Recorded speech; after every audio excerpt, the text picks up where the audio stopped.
Ah, ah, ah, ah, ah. Saturday ingine, very, very beautiful Saturday actually. Na kama ni Saturday, you definitely know this is the 90 plus show, Saturday live. Na uko hapa na Mr. 90 plus. Na I have two guests. Ni aje Anto, ama uje introduce kama mtu. Mi ni Anto kama kawa, niko poa na feel poa sana kukuwa hapa live leo. True. Alafu hapo juu yako tuko na tunamwitanga our father. Ni aje Mbakaya, unasemaje? Poa sana Lamu. It's a great week. Another day to propound the great leopards. Hapa hivi. Hapa hivi. Lakini before tuingie hata show, what I admire from the two of you and your teams ni whatever the case, you never stop loving your team, never stop believing in your team. You always, hata kukue mbaya aje, positive about your teams. Hiyo ni fiti sana. That is good. But yes, tutafika maneno ya FC na Gor in a very few. But anyway, for the highlights zenye tunaenda kuongea leo, tunaenda do topic tatu very fresh. Of course, we will look, tutapitia our kids pale CECAFA. And I know nazoanga kuwaita our kids, but anyway, they are our kids, ni under 18. They are doing very well, 100% record into the semifinals. Tutaangalia kina Kibet wanafanya nini pale. And of course, on 30th November, there was a launch of the African Clubs Association in Egypt. Now, it gonna very big, huge movements towards Kenya because the headquarters, as I was told na kina Tross, headquarters itakuwa in Kenya. So bringing it closer to home in as a side our clubs, we look at how and the possibilities of it impacting the game positively or negatively. And finally, tutaangalia game week 13. Very exciting games. Kama kawa wenye wamekuwa kifollow, mnajua studies zetu, most of our stadiums zimefungwa for football purposes. So most of the games ziko macha. Tuko na fixtures kadhaa macha. Kuna one game ya Rangers, game ya Sharks na of course game ya FC. So anyway, before tuende ma story mingi, tuingie tu kwa watoi. Our kids are doing good. They were playing Somali yesterday. Wakashinda 4-1. Came back from walikuwa wamefungwa at 19 minutes. Alafu wakafunga kina Aldin, akina nani Kariuki. Mimi personally, the kids anyway, let me just niwasome to the winners of the game. Si Kai. So anyway, Humphrey Aroko alifunga bao ya kwanza, the equalizer. Alafu Stanley Omondi akapiga bonge, alafu ilikuwa ni free kick. Alafu Kibet akafanya maneno yake. Humphrey alifunga bao mbili. Alifunga the 25th na 66th minute. Tulishinda 4-1. A very good game. Very entertaining. Technical players, by the way, from the mid, hata the defenders, they are very technical. And when I say technical, I mean they have technique, flair, control, close control, na passes, movement. Sijui kama ni akina nani wanapiga hiyo shughuli, akina Babu or not, but these kids are talented. I was impressed. So far, they have impressed me all the games. Sijui ni mnaonaje hiyo game? Mlionaje? Your thoughts on it? Tutaanza na Mbakaya.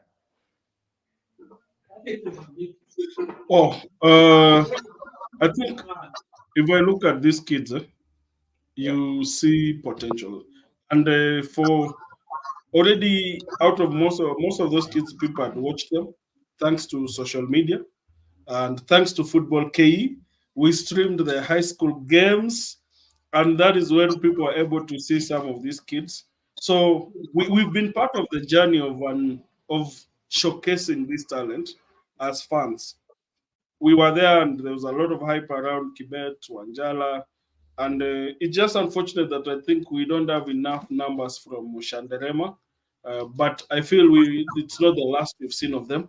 And then we have another lot that has been at Sharks. It's exciting players to see. Though for me, age group football is exciting to give players exposure and experience, but it's a personal journey for most of these players because you could be so good at a certain level and then disappear. While those who never got call-ups remain focused and go up. Of course, we have a lot of questions about the truth in what is on the ID what is on the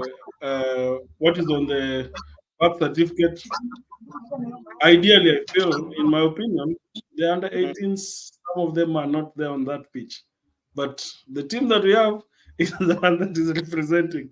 And some of them already have Premier League experience. So they have a big advantage on handling pressure, and it's come through. It's good we are seeing that players have grown and they know how to play for each other. Mhm. Uh, I just hope it stays that way because one of the problems with African players is jealousy.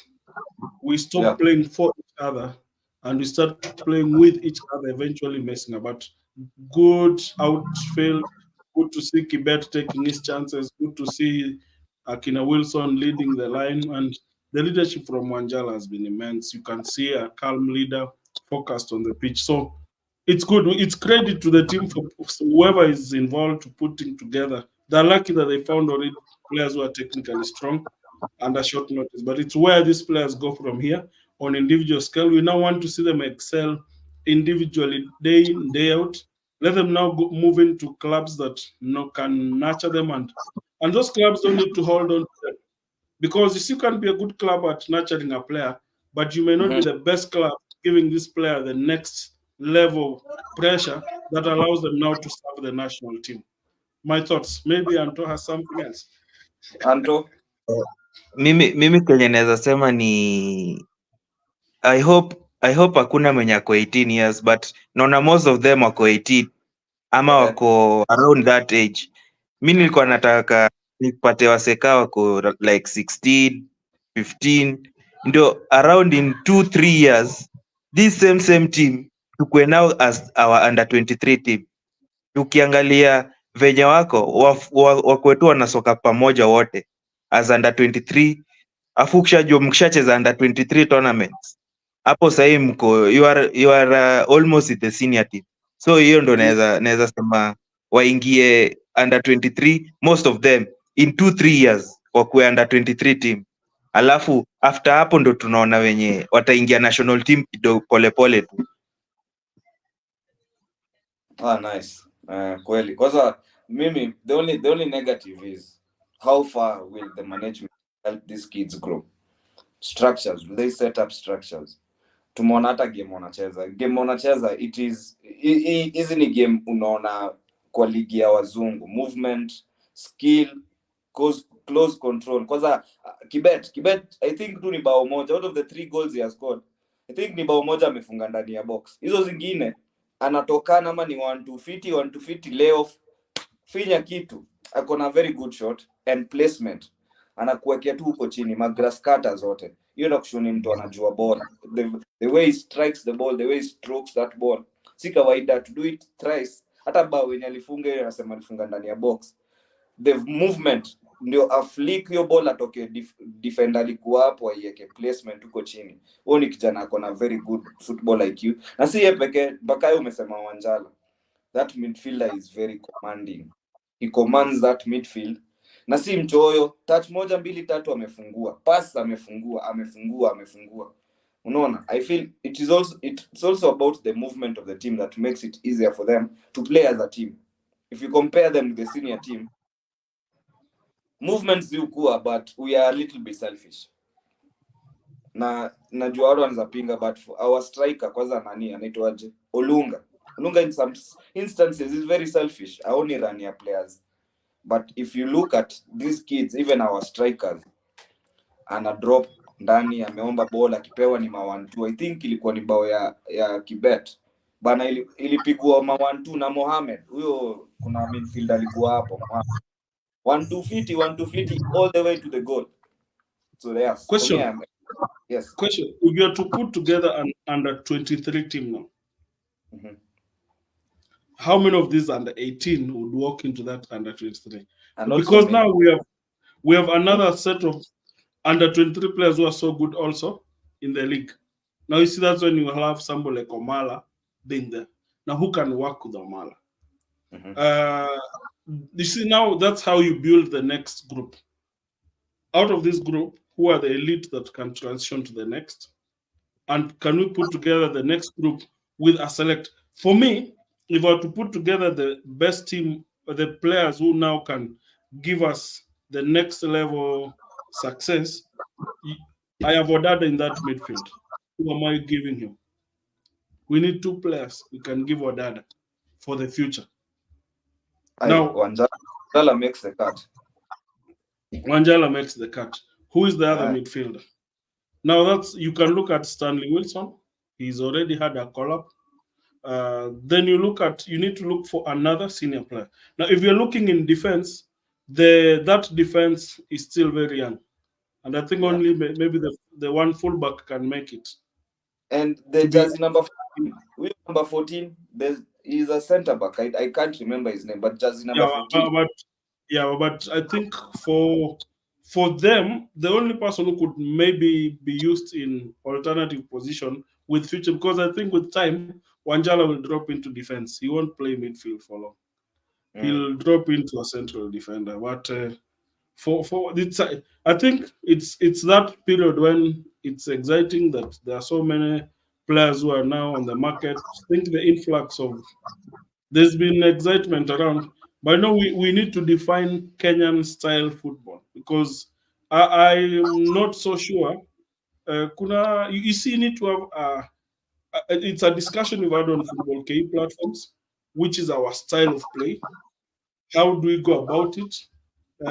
Can any player who fits in the national team know that this is what I can do? But the core thing is we need players who can play for each other Mhm. rather than with it. For me, Anto, ama uko na anything on that? Style of play uh, kwanza.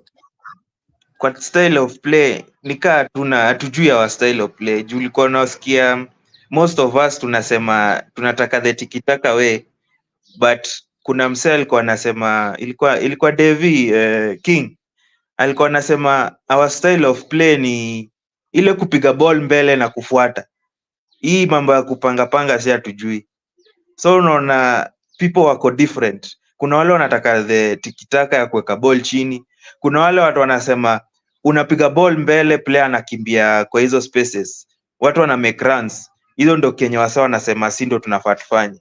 But kaa saa hii unaweza pata under 18 inacheza their own way. Unapata kuna time fulani kulikuwa na I think under 13 iliendanga some tournament, sijui ilikuwa wapi. Ukiangalia hiyo team, ukiangalia style of play yao ni different. Ukiangalia hii team ya under 18 ni different. Ukiangalia senior team the same. So sisi hatuna our way of style bado. Juu ilikuwa ni Anondo alikuwa anasema the person who is supposed to create a country's philosophy ni technical director wa team. Technical director wa Kenya ni nani sahi? Hatujui ni nani. For some time tulikuwa ni Andres Paya ama nani, the former Gor Mahia coach mwenye alikuwa before McKinstry. Yeye ndo alikuwa technical director wa Kenya before kuja kwa the Gor Mahia coach. So sahi hatujui ni nani. Me personally sijui ni nani. So he is the person who is supposed to create that philosophy. Na sahi bado hatujui ni nani huyo mzee. Sijui kaa ni Okumbi ama kuna mzee fulani. Mi sijui. Kama mnamjua mniambie. Hiyo labda Mbakaya tu show. Juu mimi pia mimi sijui ni nani. Na unajua that's the person who shapes. I think that would be I don't know. There's some things that I think we are not aware of, so I won't go into that one. I don't know who is the technical director, so maybe we'll wait. But I think the key thing is let people enjoy the moment, and hopefully these players will excel for their clubs because they need to perform these excellent skills that they're doing week in week out. National team is not that kuna player wa national team mnakaa tu pale mnangoja mwitwe national team. You train. It's rare to have players who train only to play for the national team. Football is a cruel sport. You have to give in performances day in day out to grow in a different set. But others tungekuwa tuna lucky players in life who you're good for the national team na hiyo ndio life yako that's what you spend doing, then they would be like, but now you have to play for others, you have to play for clubs, you have to perform, you have to compete for other things, and that is the national team becomes a crowning jewel on everything. But it's a good start. At the end of the day, we cannot say that they're not playing well. Whoever is there on show, they have their weaknesses. They're not a perfect lot, but I think for a start, they have given the best, and everybody's expecting them to win this. When you are hosts, but wait a minute, we are the fans. Bajamaa bana, mbona vile mashabiki wanatokea Kakamega na Oh, Kisumu? mimi hata sijui mbona tunaongea story ya Eldoret when it Mbona comes hata to tunaongea about players bana? Mbona vile mashabiki wanatokea bana? na mind you Ah, at 11 am ilikuwa ishajaa, study ilikuwa ishajaa. By the way, tunaona Study hii ndio tulikuwa tunaongelea hii, football should be taken where people love football. Ukiangalia game za Kisumu, mafans wako huko. Ukiangalia catch, mafans wako huko. So sijui mbona sahi ile story ya venye watu walianza kusema ati AFCON should be played in Kakamega na Kisumu, those cities should be chosen, ndio sahi wakapeleka CECAFA hii under 18 huko juu ya hiyo story yenye wasa walianza. So mbona washaona kuna mafans huko? Sasa hizo ndio vitu zenye watu wanafaa wafanye hivyo. Huko ndio wase wanapenda futa ipelekwe penye football belongs, na ni Western Kenya. you know, for me, long term, Anton, Yes. Mr. Lenticus, imagine you're supposed to, you see, like these major qualifiers, when these teams come around and they leave JKA, enjoy, they rest in the city. Hapa kunanga pressure. Take these guys for a major qualifier pale Buhungu. Penye jamaa akiingia study, time kuoma karibu saa vile basi inakuja hivyo, wakikuja wanapata study lishaja. Hata ukiona picha baadaye wasema boss, huku hakuna jokes. This is not Nairobi. Wanajua tu it's a hostile environment. Hakuna mchezo, unapata the stadium is full. The amount of expectation, hata player wa Harambee Stars akiingia pale anajua this is the place I need to perform. Hii mambo ya Nairobi ni starehe. Jamani, anaweza hata afford kupigia wenzake simu aseme buda, nitakuwa na pale kwa gate kabla niingie nipitie hivi, nitakuwevia. Utawave watu Buhungu na Kisumu saa ngapi? Kumechrome. And you see, people think that people can't pay. Those fans will pay. It will be the best trip for us kutoka hapa kuenda hizo places to watch ball. As in, there's nothing like football business and holiday. Tumetoka hapa na team football KE basi karibu 6, tunateremka huko chini. Ultras wako pale kwa kona. Yaani ukikuja hiyo time ni sherehe tupu. Bwana. Nairobi mnatuangushanga sasa. By the way, unaona hata mimi naweza taka, nilikuwa naona by around by sai nilikuwa nasema derby yetu ya Kenya by this 2023 ama 2024 derby inafaa kuchezwe Kisumu na Kakamega. Juu mimi nilikuwa naona ilikuwa sijui ilikuwa which around 5 years ago venye hizi mastadi venye Bukungu alianza kutengeneza yenye by nayo ilikuwa inafaa kuishaisha, alafu ile study ya Kisumu tulikuwa tunajua itakuwa ishaisha. So mimi nilikuwa na project by 2023 ama 2024 Gor derby yao ya home wanacheza Kisumu, AFC derby yao home wanacheza Bukungu. We imagine vile Bukungu itakuwa AFC ikicheza Gor huko, ama Kisumu venye itakuwa Gor ikicheza AFC. So unaona hizo ndio vitu zetu tunafaa to advocate for. Studies zijengwe tu Nairobi sahi kila saa. Unapata ama hizi studies zinajengwa outside Nairobi. Zinajengwa because of mimi wana tu hizi studies zetu zijengwa for political reasons. Hazijengwangi for sports reasons. Ju study inajengwa, hiyo study yenyewe haiwezi host anything. Kinoru ilitengenezwa kitambo sana, ijai host a major football tournament. Ukiangalia sahi Kirigiti tuliambiwa imeisha around 90 something %. Ishakuwa 90 something % for over a year now. Haijaicheza any football huko. So hizi studies zetu zinajengwa sahi. Mimi sijui the reason why wanatengenezanga hizi study nyingi. Unaona hata tuziache kutengeneza mastadi sahi. Are those stadiums or grounds? They are grounds. They are unaona, alafu kuna hii joke fulani yenye unaona siku hizi tunafanya. Unaona vile nyawa ile glass wameweka. Unaona hiyo ndo kitu Kenya wanafanya kila mahali kwa hizi study zenye. Unasikia study na kwa renovated. Wanatengeneza ako ka glass huko nje. Ukiona unadhani ni kitu poa. Ukiangalia Kericho, ukiangalia ile yenye ilitengenezwa juzi ilitengenezwa Embu ama Meru. The same thing, but ukiingia ndani hakuna anything. Shida ni you see, when it comes to stadium, Sports Kenya and Gava are the people who are in charge. So for as long as ni hao wanazitengeneza, they will always be made for political reasons and not for footballing reasons, because to them a stadium ni stadi ya kuchezea game zote. They feel if they make such stadiums, they kill 2, 3, 4, 5 birds with one stone. So stadi itatumika for ball, itatumika for tracking, itatumika for hizo athletics zingine. Inafaa ifike mahali FKF wanafaa kuwa wakifanya hizi shughuli, of course with the collaboration of government. Mali gava inaweza ingia iwapatie tax waivers on the raw materials za kutengeneza study ndio ikuwe cheaper, but FKF lazima itengeneze study. Ndio ikitengeneza study inatengeneza study ya ball pekee yenye hata grao si ati mafans tumekaa huko juu kuna track around, una get. But mimi kenye naona kwa sasa hii ni poa, ball mingi haziko Nairobi, wacha ziende huko nje ndio watu waone venye huko nje, watu wa Nairobi waone huko nje venye wanajaza mastadi.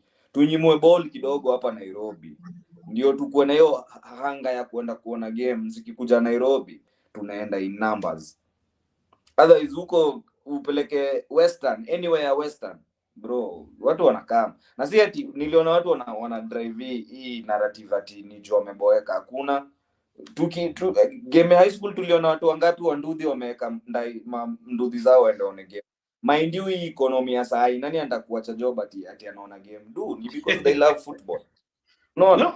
Hata hiyo yenye watu wanaingia ground 11, unadhani watu wana shughuli? Wako na shughuli, but they would rather leo vitu zisimame tuone hao vijana juu tunapenda ball, and they were truly entertained.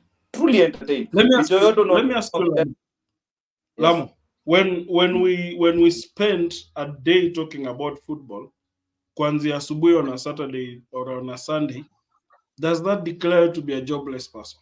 To prepare, no. You know, game needs prepare. Football is not like the Semati. Beyond the 90 minutes is where football happens. Mm-hmm. As a fan, you can't say you'll teleport to a stadium. You go through stages. You either meet your friends, you have to drive to the venue. So when I say some people say that those are idle people, you see somebody takes his time and realizes, to me, to be effectively present at the stadium, not to miss the best sitting position, not to let me go early. The game is at 2, I'll be there by 11. And that's how football happens huko Maju. Wase wanakuanga around the stadium mapema. Si ati vile nile tunaonanga wameingia ndani ya study just before game ends, because there are so many entrances and watu wamepotelea huko ndani. They're just having fun, drinking, eating, and football is supposed to be around those things. Guys are supposed to come, you come, enjoy, and converse. And I think for these fans who are Kakamega and Kisumu, they've shown that passion and football attendance is best done in the right way, and that means being at the stadium in time, being part of the build-up, being part of the atmosphere. And that is the football KE spirit that we have had since we started. We want fans to enjoy the game. And you go to the stadium knowing that you're getting the best atmosphere. Very true. Safi sana. So I think we have exhausted on that. Management to angalia hizo structures. FKF have to be on the forefront. Ndio wakuwe solely the owners of those stadiums. Unaona? Otherwise waache kufikiria Eldoret, sijui wapi. Go where the fans are, and that is Western. Whether you pick Kakamega or Kisumu or wherever. Hata Macha pia kuna hiyo nini, unajua? Na mind you pia watu wa Nairobi wanapenda kuendanga huko.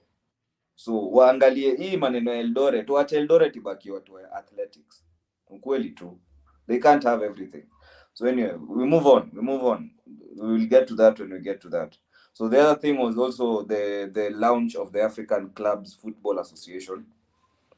So it was launched in Egypt by Motsepe, CAF president.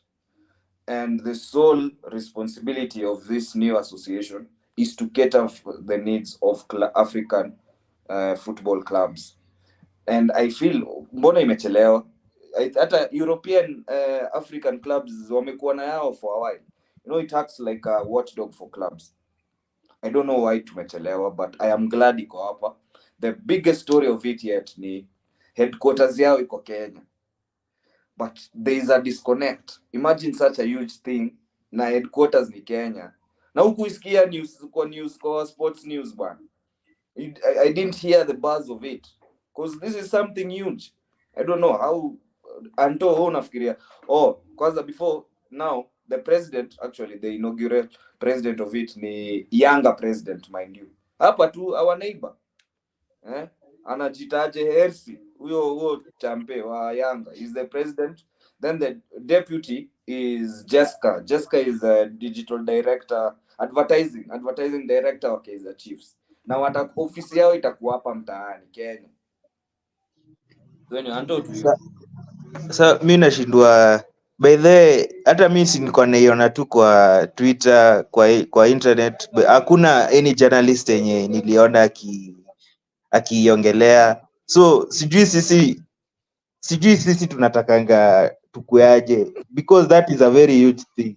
Ukiangalia by the way, our own clubs ilikuwa represented there na hakuna mse aliongelea. Hata tulikuwa na I think na Goro alikuwa huko kama sijakosea. So hizi vitu, na kama sahii tumekuwa chosen kukuwa the headquarters, president wa mwenyewe anatoka tu hapa TZ. So nikaa huku East Africa, alafu najua kuna kitu CAF imekuwa ikiangalia recently, unaona wanafocus sana huku East Africa, but sisi ukiangalia TZ au kuna venye hao wanaihype. Ukiangalia hata their news outlets unapata wanafollow that thing yote, mafans wao wote wa TZ wanajua everything about aka. Sisi huku Kenya ukiuliza msee hiyo African Club Association ni nini, kuna wase wengi wajui, because hakuna any news outlet ya Kenya yenye iliongelea hiyo story, nothing. Na sisi ndio tumekuwa headquarters, so sisi itakuwa huku Ni Tea pekee. Tea solo tu. And I don't know sasa why. ona. But hizi zingine the mainstream media hakuna mwenye aliongelea. Ni kasi uongoja the negative. Just to think. Yes, I don't know. I don't know if it's about the negative or the positive. My take on this whole Africa Club Association is it's what happened on the Kenyan scene is exactly what happens normally. You take officials who usually don't like being in the public to go lead an agenda that you want the public to be aware of. Who is the Tusker FC chairman? What is his name? Wewe kama shabiki unamjua kweli? Wewe Lamo, wewe shabiki wa Football KE, do you even know the guy? No, but no. The only time nilimwona ni Anto, huyu Anto wetu huyu. Anto, do you know Tusker FC's chairman? Hiyo ni club nasema is the third largest in terms of in this country. Unamjua kweli? Mimi simjui, hata anaendanga study kweli game zao. Exactly. What we are saying is we are using people who are not popular to push an agenda that needs to be popular. I am sure, for example, as much as it may not be so-called performing well, unajua kuna kitu inaitwa a club that has numbers and respect na club yenye looks efficient. Why is Kaizer Chiefs being put on the table? You see, Dr. Ivan Koza is the chairman of PSL, but amechoka hawezi akaongeza roles. Motsepe is at CAF. So Chiefs was the next team that they would have pushed. They didn't go pushing Kina Super Sport and whatever. They knew who to push because this is somebody who will be at the forefront. In Kenya, you are going. You see, if you had said you are going with Shimanyula or Shikanda with the doctor, it could they would be news. These guys will are usually ready to share what's happening in their clubs. They're not shy to bring out. Makosa ni watu walienda kisiri. They did not. They wanted it to look like it's a secret. They wanted to look like ni kitu special, a click. Sisi ndio tumechaguliwa. We are the best. It's about selfish personal glory rather than the glory of the local game. And that's why when Engineer Hits is being picked, he's proud as the chair. He talks about it big. And now Kenya inapo ofisi, chairman anatoka Tanzania, vice chairman anatoka South Africa. Lakini Wakenya wenye walienda have not even spoken tangu warudi. No comment, no progress or anything about our clubs communicating. Utapatia association ilikuwa email to the federation or to a few clubs, and somebody somewhere might have been looking at the CAF quarter, which are the clubs that have been performing well to Zitumizo as the initial members. Then these guys will go out and recruit newer members. It's a selfish agenda. I don't think all the clubs were involved. And in my opinion, this is an agenda for the current CAF president to use to remain in power afterwards. I don't understand what those guys. It's good that they have an association, which is long overdue. But wait a minute. If you want to launch a workers' union, are you going to call the president to come and launch the union? Mnapa mkwe felt tume-launch union yetu. We are meeting with you next time tuongee mambo ya ball. Si ati ya kuje ndiye aseme, now we are honored to launch. Boss, it's a fake union. And it's just like clubs are under siege. Hii mambo ya kukosa pesa and our lack of spending as a continent in the ball. Though we are spending in football, we are spending on other people's football huko nje. The amount of money we use to watch foreign football is enough and excess to run our own sport. But because of the selfish interests as portrayed, mukona members wenye walienda huko, they've come back in silence, chini ya maji, until a story had to leak and we had to read on CAF news. But even no single Kenyan of the Kenyan journalists were there that went. It just clearly shows you where we are putting this. Tuko pale for PR, and kesho mnaweza nyang'anywa hizo headquarters. Kenya hosts CECAFA, but the people running CECAFA, man, sorry to say, but me kama shabiki, the things I know, they're scary. But anyway, Lama, I don't want to pour cold water on the positive news, but I wish the clubs well. I hope that they're going to defend it. The issue with Kenya or Africa generally, when you talk about any story, however positive it is, there are usually shadows. They're usually negatives. And you have raised very good questions. Because if it concerned clubs, why were there no representatives for every club there? Captains wangekuwa pale, chairmans wangekuwa pale, makocha wangekuwa pale. Unaona? I understand there are games this weekend. Then again, inamaanisha pia time wali launch hawakufikiria about hizi clubs because they did not have all their representatives there. Secondly, hii maneno hata mimi the news outlets nimeangalia. For example, naona Star, naona People Daily wameongelelea hii story. But all they are mentioning is the president, CAF president, the inaugural president of ACA, the deputies and the board members. Hakuna mahali hata wanaongelelea Kenya as the headquarters. Meaning hawakuwa hata huko kupata the whole story because How do you miss such an information in all these articles na ni za Kenya? So it means pia wakuwa huko, meaning hata labda communication haikufanywa venye inafaa. So ukweli ni venye unasema ni agenda ya mtu fulani, they have not even put us into consideration. Unaona, juwezi niambia tu out of all the communication ni Ratier na huo chama nimeona anaitwa sijui Oda sijui nani, whatever his name is. So basi mnataka kusaidia kina nani kama the representatives hawakuwa hapo waisikilie vizuri? Who are you helping? So yeah, you have raised very important questions.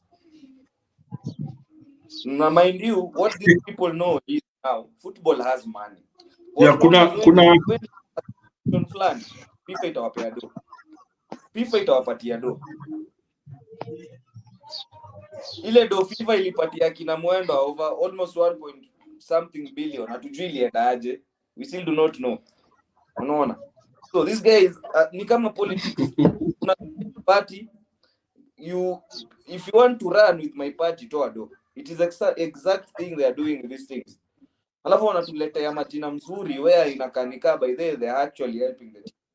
But where were those teams to be represented in that lounge?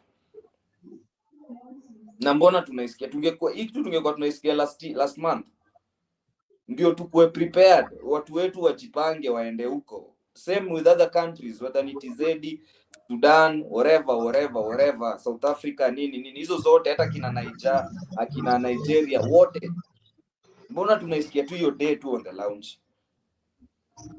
So yeah, you have actually something up. And before to move on, that story.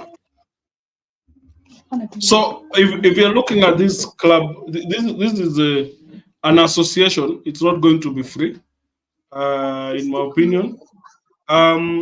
If we are looking at just at the top clubs in the 54 countries, averagely most leagues have 16 teams, right? So Yes. you're looking at almost 1,000 members. Mm-hmm. It's a big cash cow. Yes. There'll be good money. So assuming just to be a member, the initial registration for a start to be part of this, let's say they say it's $2,000, and you need to ensure that you are part of it. And there are around 3,000 football clubs in Africa, maybe for the 3 or 4 tiers, to be part of this. And there'll be levels of ensuring that you're among this. So even if you narrow this to 1,000, the clubs are looking at maybe raising $3 million just from membership fees. I'm maybe thinking ahead of what's going to happen, but if these clubs can raise this, then I think in their mind is we will start to pull strings. But it's not about the timing. It's for me.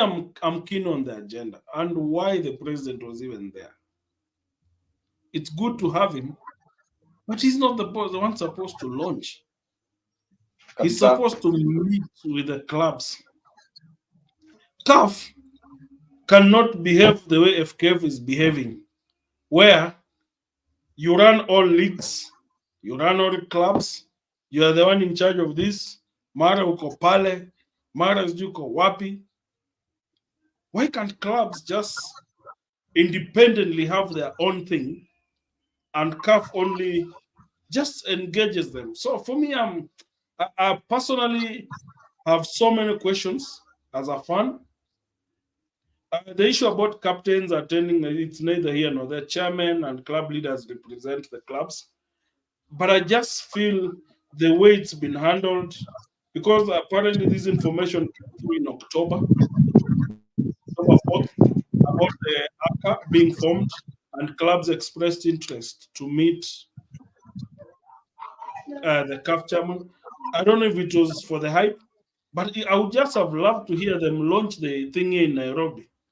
If that's going to be the headquarters, they would just have launched it here in Nairobi. Not it being launched in Cairo. Then headquartered in Nairobi. At CAF headquarters. What's this? So I think what happened was maybe the CAF president was trying to unify because there's a lot of mistrust between clubs from the north and those from the south, whether it's south of the Sahara and north of Sahara. There's a lot of push and pull, and there's that division. Maybe that's why Motsepe was there. But I feel clubs simply need to have an agenda. So what will happen is we'll have a caucus for the North Africans, West Africans, South Africans, East and Central Africans, and more confusion at the end of the day, more division. Because the North Africans will say, man, you cannot lead. You guys have the CAF president. Now you want to have the chairman, and we're the ones who put in the money. We bring the most. Those are the questions. It's an interesting time to see because I feel the North Africans are feeling, man, we are being shortchanged here. At CAF, Na walinyimwa AFCON. CAF hatuko huku ingine sasa tunatoka, but our teams dominate. Kwani so it's I don't know. I just think that's enough for me. I think it's the whole thing. Superboy Viking. Mbona huwa mstream game siku hizi? Superboy issues. There's a question there kwa chat. The games have rights. The league has rights, but when the tournaments come through, maybe this holiday, those will be on the ground, and we'll see if there'll be when the season is off a bit over Christmas. Maybe we might stream a game or two. We don't have rights for the other streams. You saw KBC has been streaming the under 18 CECAFA. We can't stream it because it's CECAFA gives the rights. The league has rights, so we only stream events that we are given permission to do so. For now, we've not had power, but we have the power to converse around the game as channels, as fans. Hii channel ukuwa clear na my number one football. Asante sana Super Vikings, subscribe and like. Back to you, Lamu. Anto, your final sentiments on this issue, tuingie game week bana, tuingie serious business. So, mi kenye naweza uliza ni hii idea ni idea ya clubs ama ni CAF ndo ili propose clubs zikaigilia zikakam, ama ni CAF ilisikia ka clubs inataka kuform such an association wakasema kujeni tutawasaidia kulaunch. So hiyo ndo naweza uliza juu ka hii ni association ya clubs, kuna venye CAF venye tu mpaka amesema CAF kuna venye wanaweza zile vitu zenye clubs zitakuwa zina advocate for, so ziwezi fanyika juu ni CAF ndio boss na ifai kuwa hivyo. The boss wanafaa kwa the clubs, wanasema tunataka hii na hii ndio inafanyika, lakini sasa hii ni CAF ni kai inakuwa launch na president wa CAF, so vitu zenye watakuwa wanataka sasa kwa zinafanyika. Hiyo ndo kweli, because they're supposed to be independent. So why is CAF launching it is a big question. If Kenya is headquarters, why are they launching it in Cairo? They should be here at home. Akina Mwendo wanafaa kwa kanda yao, Ababu, akina Dorcas, akina huyo Bari, hiyo jeshi yote. But anyway, hiyo kitu ukweli tu, I don't think these people do anything with the game in mind, as in well-being a game. It's always agenda, politics agenda. So anyway, we will be here tuone kazi yao ni nini, tuone if at all watasaidia manini juu the people they have put up there. Huyo president wa Yanga, we cannot, hatuwezi sahau kazi amefanya Yanga currently sitting top. We have seen the growth Yanga wamekuwa nayo the last 4 or 5 years. And then the deputy Jessica ndio digital director wa marketing wa Kaizer Chiefs. Mind you, Kaizer Chiefs is one of the biggest team in South Africa. So juu sahi shida ya clubs because back at home is the digitalization. So I also want to see the relationship that she will have with the clubs here at home. Juu kama headquarters iko hapa na maisha ofisi iko hapa. So it will be easier for teams or clubs to go there and seek consultancy services or whatever vitu kama hizo. Juu hiyo kazi ya huo dem and the board yenyewe is to cater for the needs of African football clubs. So we expect to see them utilize those resources. In the next 3 years, Kenya, we either grow as a footballing nation or fuck it up. When I get the chances are there, the opportunities are there. Considering there's the AFCON, there is the CHAN, we have had CECAFA, our women's team, the Yoiko, all over, they're playing qualifications, our AFCON, there's so much going on. So it is, ni sisi ndo tutaiharibu. When I say sisi si mafans, sisi tunafanya kazi yetu. The management is in question here. So yes, I hope they do the best. Otherwise, we can only wait. Time will tell. We cannot see the future. So we move on to game 13, week game 13. Na mbio mbaya, today we have 3 games. Shabana are facing KCB, an informed KCB. Hey, KCB wamekuja mbaya. The last 2-3 games on a boom Shatuma team. So that is our first game. Iko Raila Odinga Stadium at 3. Then FC Talanta are playing the same time versus Ulinzi. They're playing at SportsPesa Arena. And Posta Rangers will close the day versus Sharks. They're playing in Machakos. And it's the only game of the day that will be shown on Azam. Nairobi City Stars, si Sharks. Oh, yeah. Sharks. Posta Rangers versus... So yeah, Mbakaya, to you. Tukianza na hii game ya kwanza, Shabana KCB.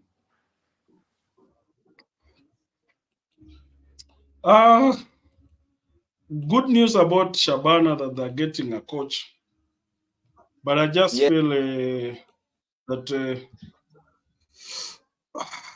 I don't know. I just feel that they may not get in touch. There is that usually new coach bounce for such cases, but maybe not in this game. KCB have been very good on the road. They're the best team on the road next to Gor Mahia. And their win in Moranga must have given them impetus. They feel that confident they can take on the league. So Shabana will give a fight the way they gave the fight against Posta Rangers. But I just feel KCB will be too good for them. Maybe another 2-1 loss, or if it's a draw, it will be a big result for Shabana. They cannot beat KCB, in my opinion. They need to pull something out of the rug, unless they score fast and score another one and then defend very well. But if they give the performance they gave in the last match, second half performance, not the first half performance. The first half performance was mediocre and below average. They were all over the place, lost shape.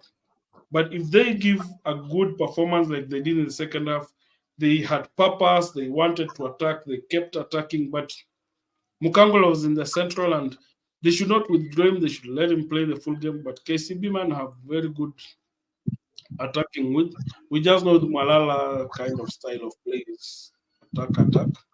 His matches are about outscoring your opponent rather than, and that's his style. So they'll give a fight, they'll score, but they might lose. So I think it's a KCB win for this one because KCB know a win for them puts them closer to the top of the table. KCB win for me. True. Ngapi? 2-1, 3-1, 4-0. I think no. Yeah, it's a narrow win. Shabana not. You see the 3-1 loss the other day was not the true picture of the game because they really pinned Posta on the match. They gave a good display of themselves. 2 back-to-back home matches. I think this one is it's a narrow loss, very narrow result. 1-0 or 2-1. Shukran. Anto? Mi kitu naweza sema sahii ni if you see Shabana vile season ilikuwa inaanza, they were only scoring 1 goal and conceding 1 goal. For the first like 3, 4, 5 games, they never used to concede more than 1 goal. Lakini recently unaona magame zao ziko na mabao mingi. They either scoring so many goals ama they are conceding so many goals.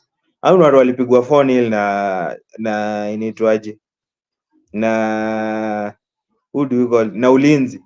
Pins. Alafu tena Ulinzi tena kuna game fulani walitoka draw ya so many goals, 2-2 or 3-3 at home.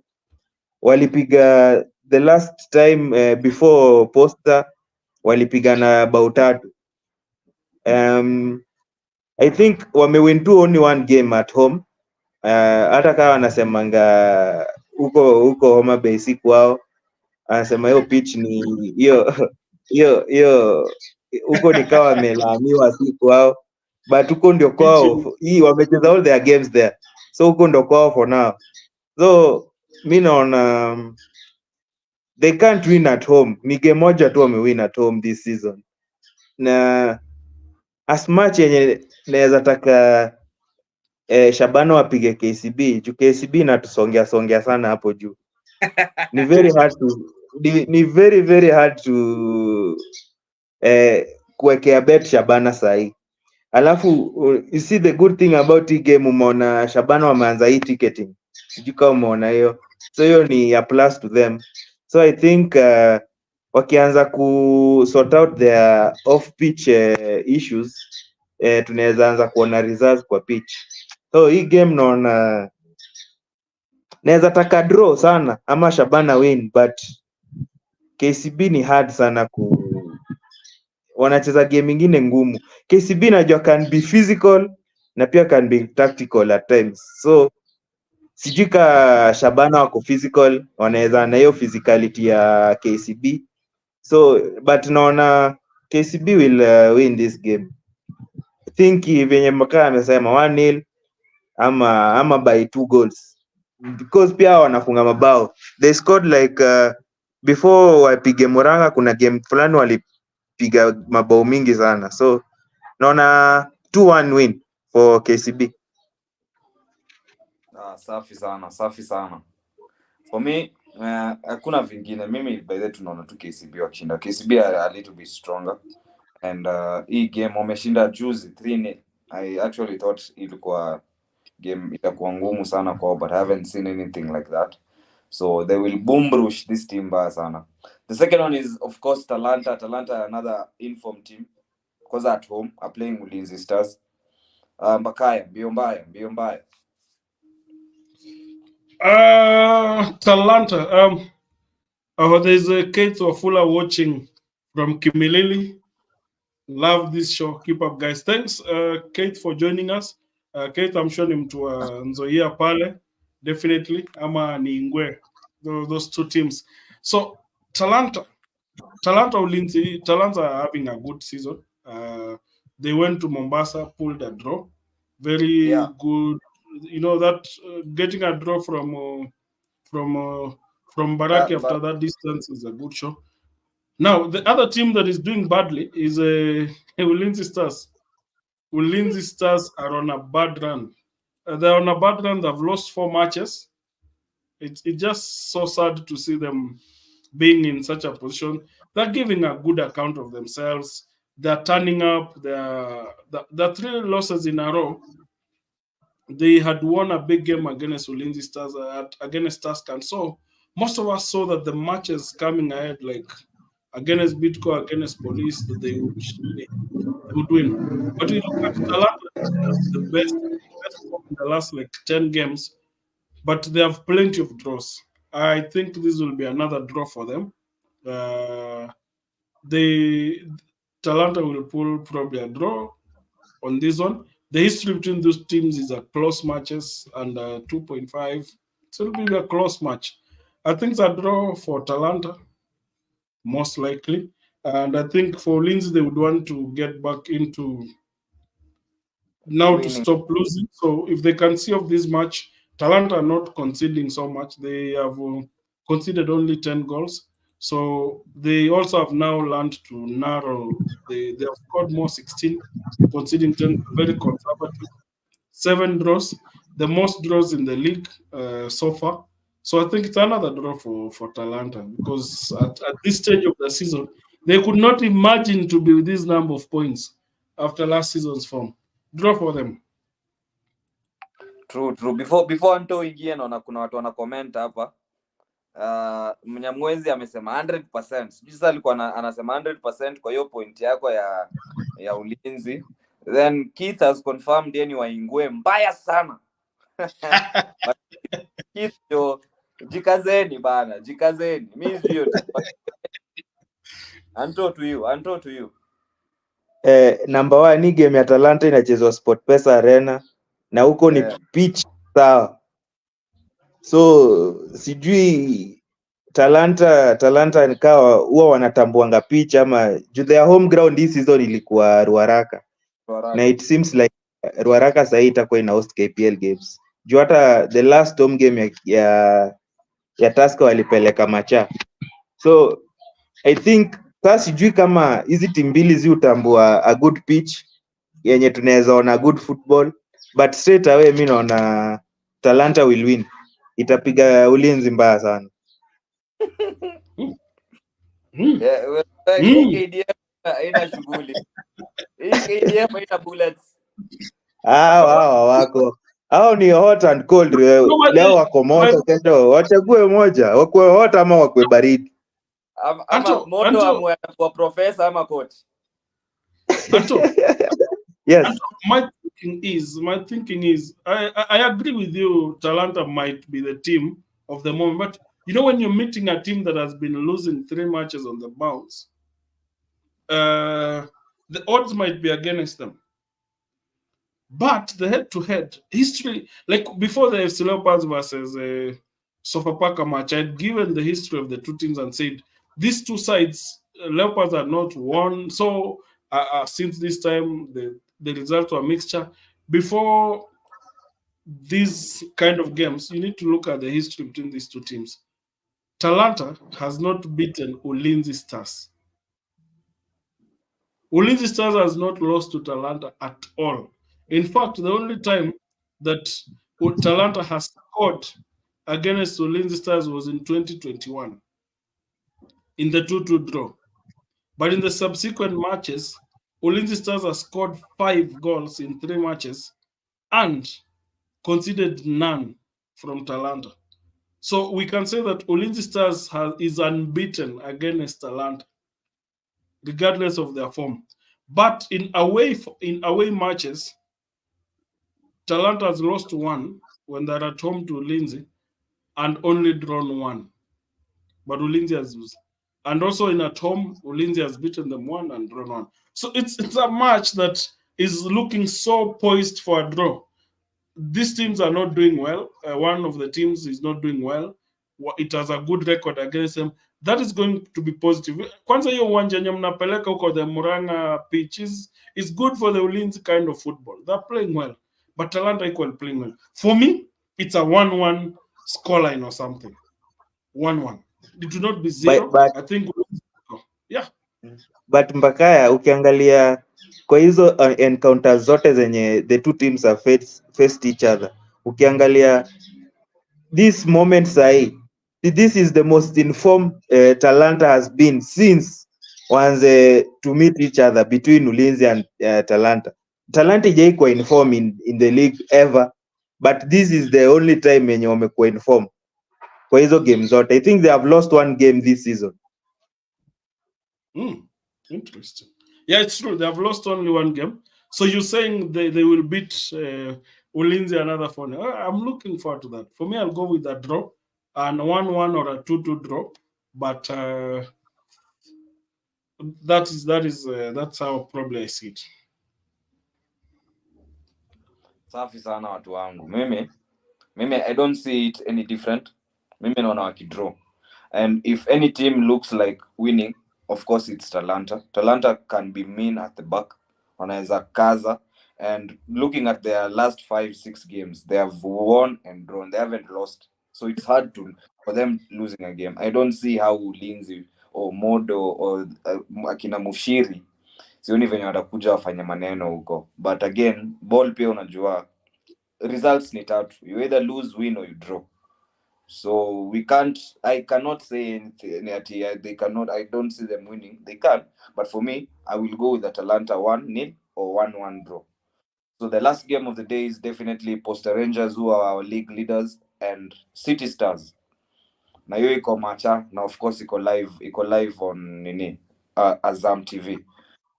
Anto, najua Yes. wewe kwanza, wewe ni mtu wa Ken. Unaona Mhm. wakifanya, of course najua unataka wa lose juu ya Gor. Naweza taka wa lose sana, but ni very difficult to bet against Posta sahi. Ukiangalia venye mateams ina score, I think Nairobi City Stars is among the best scoring teams kwa league sahi. Alafu pia hawa wana concede mabao mingi. I think wamekuwa kaa Sharks last season. They are scoring and they are equally conceding goals.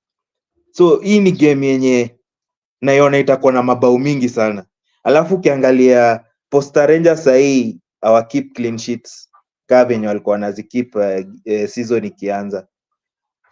I think in the last like 2-3 games waja keep clean sheet. So hiyo ni another factor. Ukiangalia City Stars are scoring, alafu pia Posta Rangers are conceding. Hii game naweza taka itoke a draw ya so many goals, hata 3-3 my opinion, but the best results ni City Stars win. Kwanza hapo on clean sheets, unajua before the win hii ya juzi ya 3-1, they are due to team ya Mbakaya hapa hivi, kuna in between wakapigwa 3-1. So for them, sijui kama hiyo form imerudi, but we can only confirm that this one game. So anyway, of clean sheets bana, una get. Hebu tuone comment ingine hapa before nani afike. Dennis Migisi na Johnny Fanwa nini wa Shabana amesema surprise package leo, Shabana 3 KCB 1. Ni sawa Deno, all the best, I wish you all the best. Na ni Pamzo ndo ako pale, si ndio? Ama I think Pamzo will be somewhere. I don't know if he's been confirmed officially, but he might be watching. Okay, so but you Mbakaya, hiyo game unaonaje?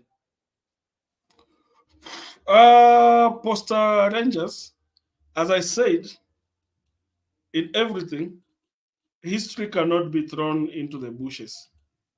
So I go into the history books and I give exactly what. Now, to use Anto's analogy, the team, Posta has never had this form. The last time they had such good form was in 2011. So what happened in 2011? Posta beat Nairobi City Stars on 29th May 2-1. Wakiwa on the run, kabla walipue Gor Mahia 4-0 by halftime, and fans wale hapa hakuna game kuendelea. This one has to stop because the scoreline was getting out of hand. So they were informed that season, and I think City Stars, as much as they're a flamboyant side, good coach, exciting play, they can score goals, they can concede foolishly. They give good vibes. They're coming from a nice beating of Sharks. 3-1. When people thought Sharks would use that match as a comeback, they were told, adios, all up, pow, pow, pow. 3-1, kando. Nadhani game, Posta have said, we have to accept that as the season progresses, we may not keep the clean sheets. But we might need to outscore opponents. With their style of play, I look at players like Olilo, they are very poor defensively. Olilo is very lazy. He's giving you the exciting play, Kombele, but as the game progresses, I go on and off. And that's why Shabana are able to bombard them. And you see, that's one weakness. Yeah? Caleb has been one of their brightest players this season. Yeah, he's been one of their brightest, but you see, he's brighter on attack. But on defensive roles, he may not give you that extra conservative defending wing back or something. And like you see the role that you might get out of Thiongo. So Thiongo comes in as a person who establishes stability because he'll bombard but depend a bit. So for me, to cut the long story short, City Stars, you're an exciting team. You'll score a goal. It's exciting. They'll get behind. They'll score, but they'll not win. 2-1 Posta Rangers. Safi sana. Me of course, mimi ni fan wa Ken. So I'll go with another 3-1 in favor of Rangers. And those you call comment patia yako. Though tunajua of course tunataka City Stars washinde.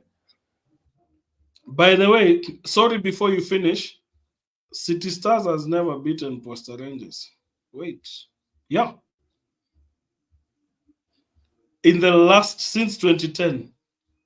Oh, wait, they only beat Posta Rangers 3-1 in 2010. That's the last win against Posta Rangers. The rest have been more of draws and losses. A lot of draws between the two teams, but in the last, because both teams got relegated and they made comebacks. So since that 2010 win, it's been more of Posta Rangers being on the front foot, a lot of draws between the two sides. Maybe this is the one match that Posta Rangers will need to watch out, because last season they won 2-3 against these guys. As the league was coming to an end, they had nothing to really fight for both teams. They were merely hanging on. So it will be a game full of goals, but I think Posta Rangers have just the defensive edge to see of this match. 2-1 as the score. Wekelea 2-1 and let us meet when you're munching your stuff. Anto unekeleaje wewe?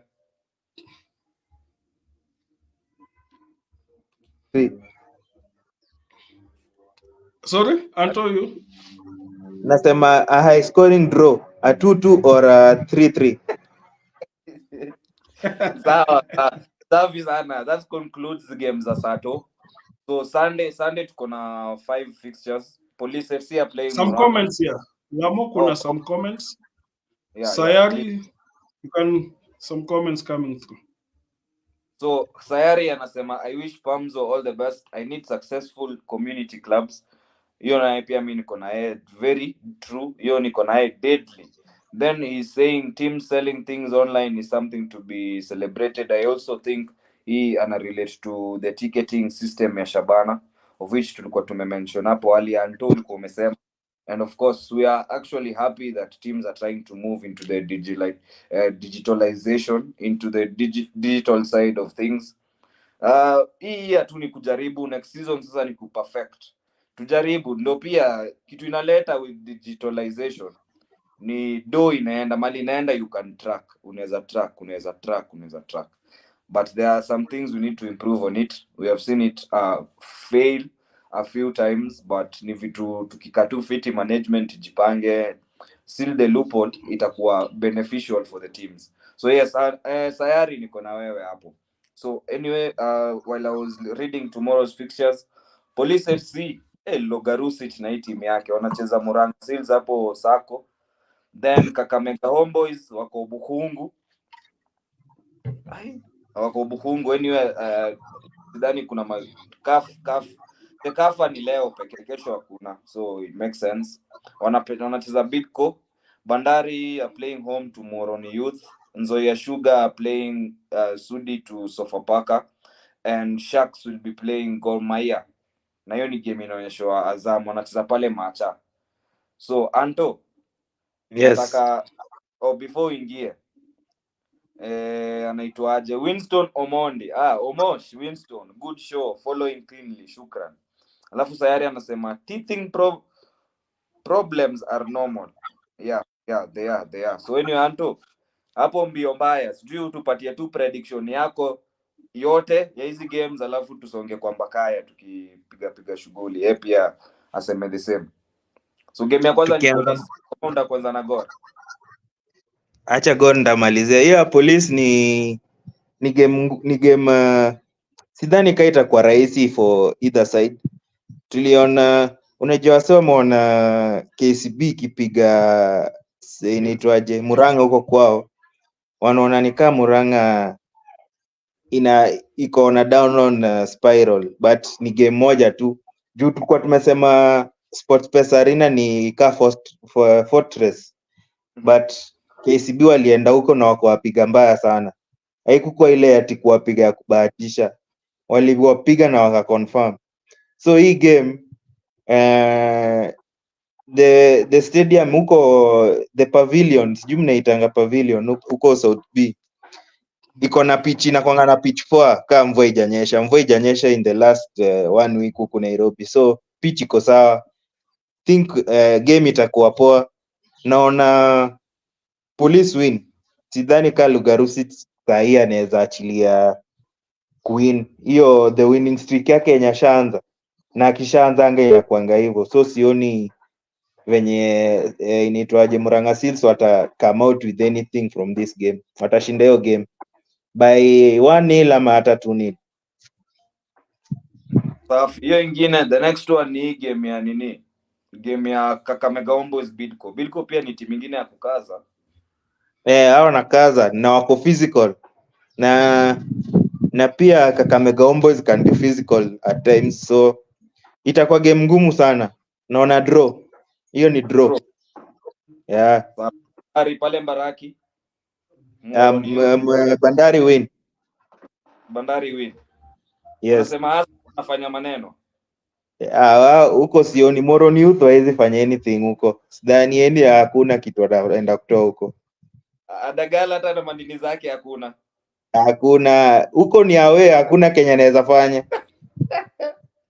Haina noma. Nzoia pale Sudi no longer is a fortress. Sofapaka, bede usisahau Sofapaka huko chini. Wanaweza kukujiridim mama. Sidhani ka Sofapaka watajiridim na hii game. Alafu ndio tumeona Nzoia wanapigwa, but si ile huwezi sema ati they are out of the game completely, hata kama wanapigwa, but hapa sasa mwenye anajiridim ni Nzoia, si Sofapaka kabisa. Jupia pia Kakamega Homeboyz ndio walikuja wakapiga Ulinzi mtaani. Ndio pia wako ina very I think they are Kakamega Homeboyz are the informed team. I think they are than any other team. Wamewin sijui games ngapi zikifuatana, ni 3 ama 4. Wakipiga Ulinzi, before Ulinzi walipiga Sofapaka 5-0. I think after that Moroni 2-0. The game ingine I think walidraw. Sasa wakadraw. Mind you wakashikilia number 1 poster 1-1. So yes. So ndio, but ndio wamekuwa na inform, but ukiangalia pia Bidco wame lose game ngapi? Ni moja peke yake. Think mbili. Bidco have lost 2 games. They lost their last game against KCB. They were whacked. Hiyo ndio they were whacked na they were walloped by KCB. So alafu pia their game imechange. Si hawachezi, they are physical, wametumizia players wetu wengi sana. Game yetu na I think game yetu na hao ndio, I think 3 of our players waliumia, na pre-season nao ndo waliumiza Kadu, ikabidi tumebuy Christopher from them, so they can be physical. Hiyo Bidco yenyewe, but hiyo game itatoka draw, sioni any other result. Sasa to your first love, Gor Mahia versus Sharks away. But anyway ni match. Si wote tuko away. Hao watu tunaenda kuwamaliza kesho. Hao tunawapiga bao, at least tunawapiga bao 2. Na ukiangalia sahii Kevo sahii ndo ako na the most clean sheets. We are not conceding goals. Tumeconcede only 4 goals. Na ukiangalia since last season, ukiangalia games za Gor karibu zote, we were not conceding more than a goal in a game. Tuliconcede zinaweza kuwa countable. I think against Kakamega Homeboyz FC, Posta Rangers, I think those were the only games zenye tuliconcede more than 1 goal from last season. Ukiangalia hii season pia ni the same. Hatuja kwa hizo bao 4 ni game tuna concede 2 bao moja in every game. So conceding, sisi na conceding hatupatanangi. We are conceding so few goals. Na hiyo ni trend yenye ilianza last season. So pia hii season naona itaendelea. Sioni Sharks wakitufanyia anything, au tutaenda kuwapiga. Nikiangalia sasa, I think all our players are fit. Sidhani kuna player mwenye yuko. Mugisha alisharudi. Nimeona Sibomana alirudi, hata alicheza the last game. Kadu alicheza his first game against Moroni, aliingia, so tuko sawa. Emery pia alisharudi training, hata alikuwa Homa Bay, so sahii tuko the squad iko yote, so sioni anything kenye Sharks wanaweza fanya kwa hiyo game yetu, au tunaenda kuwamaliza kesho. Ngapi? Tutawafunga at least 2 goals, but naona tunaweza wafunga about 10. Uko very confident. Deno anasema Sofapaka wako na salary issues, players are demoralized, huko Sudi watapigwa. I don't see anything different from that. To you, Mbakaya. Whoa. Okay. From the top. From the top. So looking at these fixtures that we have on this weekend, the exciting fixtures that I'll not say we're not going to have exciting fixtures, but I just think some teams have an edge. Bandari win over Moroni, maybe 1-0 or 2-0. Moroni are doing badly. I don't know why they're even. If there was any room for a negative score, they would be badly off. I think they're looking to bounce back. We have another player who again left Moroni yesterday. So Nadani, they're doing badly off Saizi. So expect a loss for them, but close, because Bandari pia ni kama wamefizzle out their power yenye ilikuwa pale. I think close win, Bandari 1. Homeboys will win against Bidco, maybe 2-1. They're strong at home. They're very strong. And I think they're just very strong defensively. They might want to give their player a good... I don't know if Eshianda is going to play because his contract is done. There's a lot of rumors of him moving to Leopards. Actually, not just rumors, but I can confirm that it's so close. So if he has to play, maybe this will be his last match because hajatoka kwa system, but he literally might not even be on contract now. But I think he's 98% at Leopards. So it's just a matter of finalizing on the details. But they are a good side at home. If Eshianda plays, they have a good chance because it gives them stability. But they have options. I don't think they wouldn't miss options. But they just look like the popular side. I just think Bidco will get a beating on this one so that they can get back their order. And every team goes through that period when they get smashed. And this is unfortunately that period. So Homeboys win. Nzoia versus Sofapaka, despite the stories, Nzoia would be looking at this and salivating, but the matches between these two teams have been very close, some nil-nils, 1-1. Nzoia not scoring so many goals at home. They're also not conceding so many goals at home. So either Nzoia 1-0 win or a Sofapaka or a draw for both teams. Maybe 0-0. Police versus Muranga, I think Police will win this match. Logarusic is on ascendancy. But that story of it will be a tight match, forget about it. You see, after Muranga sales are already on cloud 9. They didn't expect to be where they are. And yes, the pressure will be there eventually. At the end of the day, kuna elite mentality around certain teams. So kuna pesetas, then we have the real players. These are Police straight win. There's nothing like, it will be a close match. Police will win this match, whether they win 2-1 or 3-1. But I just feel they're in a good scoring form, so they'll score at least 2 goals in this match. Expect a 3-1 win or something close to that. As much as the Muranga have been very solid, they're not conceding a lot of goals. We've also seen that they can concede. So if they know that it will be an open match because they'll go there with the... I don't want to concentrate on the so-called online drama. This is different. The mentality is different. They think they can attack Police. They feel Police has weaknesses, but Police will hurt them.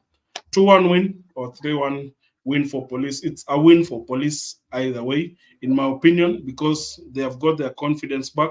And to them, they want to cross into that 20-point mark, get closer to the league leaders, and just maintain that gap. They don't want to drop more than 8 points as things gone, because when Posta win and Gor Mahia win, which are sure bets, and KCB win and Kakamega Homeboys are sure bet, they are the ones who want to be in that group because Bandari Wata win. So who will be changing the positions? So police want to narrow that gap so that they can get closer. So police win for me, clear win for the home team there. Then the other match, yenye iko, we Sharks have Gor. Kariobangi Sharks versus Gor Mahia. It may not have a lot of goals because Sharks will try to close the game down and avoid being hit so much. But I think Gor will win around 2-0, which will be a fair line for them. It's a Gor win, they're on form. Sharks are in tatters, and it's by the time we get to mid-season, Sharks will not be in the position they're in. They have some very tough matches coming ahead for them. I just feel it's they'll be on another loss if they get a draw out of this match. Big positive, but I just feel Sharks have had worse times. They've had more losses than this, so but they're playing against a very strong team. Gor Mahia win in this one to get closer to Posta Rangers. Kuna kitu Then umesikia haya ya yes, Ishihang and his contract coming to an end. It is also something that happened recently in a contract ya Kamura. And Kamura left. We know Kamura left, I think, one or 2 weeks ago. no, he was in the last match. By the way, he was He on the played. bench. He was on the bench. Na contract imeisha. You see, as long as you've not been signed by another team, contract is a contract. You see, you're in the system for the club. You know, you can play as an amateur. It doesn't. It's you see, if you are registered for a club, it doesn't mean that come on. Normally, it's just because you want to be paid. But that's why you'd want to sit out. But you can. He didn't play, but you are still in the system. You are still that team's player. Still eligible. You can still play. You can have your own terms and say, Kabla, before the window comes, I can play for you the remaining matches. Nikpata club nitoke. But I'm not signing a new contract. Because hujatoka kwa system.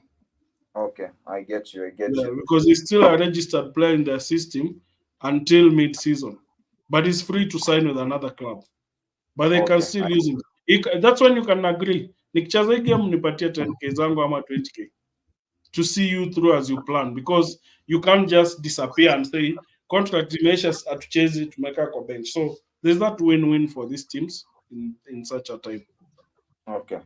That concludes the weekend game. Of course, tuko na fixture ya Monday at 3 p.m. Na hii fixture ni ya Kevin. Kevin alikuwa hapo kwa commentator, sijui kama bado yuko. Na of course our panel hapa, one of them, Bakaya, mtu wa FC. FC are playing. Acha niache kucheka. Anyway, Bakaya.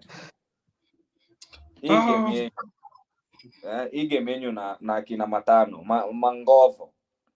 But it should have been one of the biggest game of the weekend or of the game week. How they worked it on Monday, I don't know. But anyway, what are your thoughts on this game? You know, this match, despite the history between the two teams, you just look at the form these teams are on. It's not a good form. Mm-hmm. I'll give you the factors. Tusker has lost more games than FC Leopards. History aside, Leopards has drawn the most games in the league next to Talanta. That's the equal number of draws, apart from the teams with the most draws.